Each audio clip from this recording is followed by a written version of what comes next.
Mix by Yadav films Bhojpuri Sonu Chandra.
छौड़ी के जमुई सहारा से कावरवा किनले एगो गेरुआ रंग के सूट सलवारवा पिन्हले। छौड़ी के जमुई सहारा से कावरवा किनले एगो गेरुआ रंग के सूट सलवारवा पिन्हले।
बाबा को जलवा चढ़ैली मीठा फल मिलतौगे पैदल देव घर जैली दूल्हा पढ़ल मिलतौगे। बाबा को जलवा चढ़ैली मीठा फल मिलतौगे पैदल देव घर जैली दूल्हा पढ़ल मिलतौगे।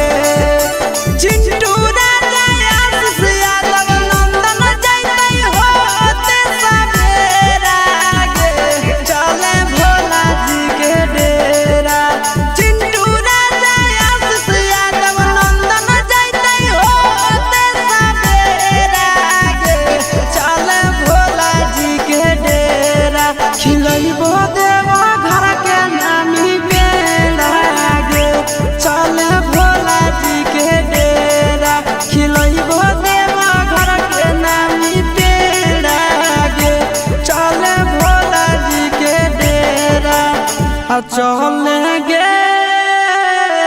पता की बोला बोला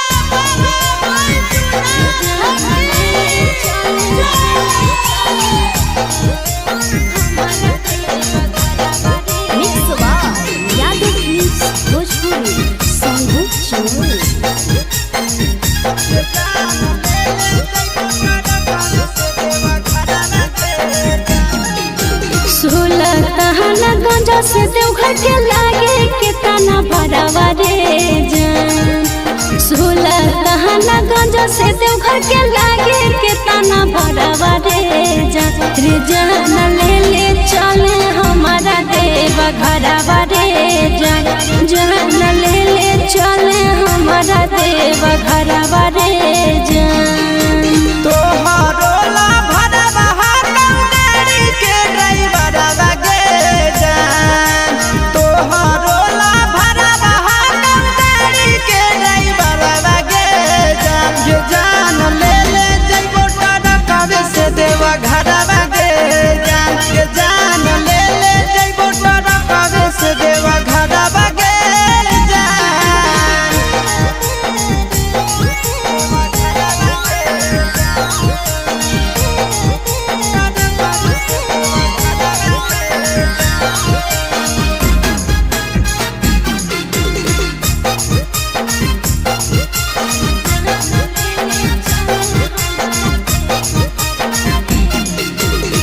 बरसै सावन हमा जब तरसो है मन हमारे।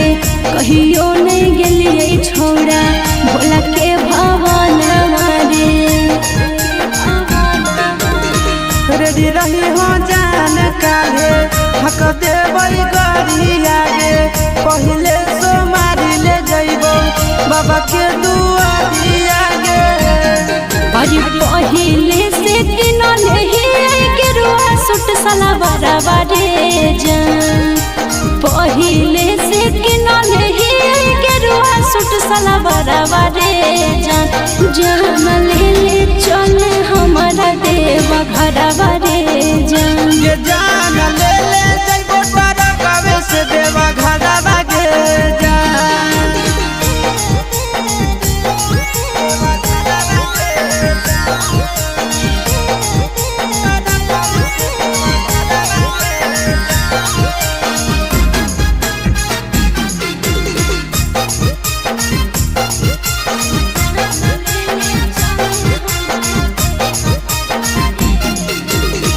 दिलवा में ढेरा दिन से ये है सपना रे। करबै दर्शन बाबा के पूरा तैयार मन रे। अपन ला भरवा परतो रखे विश्वास गे। तोरा हम लेके जइबो बाबा के पास गे। साथे जइते आस से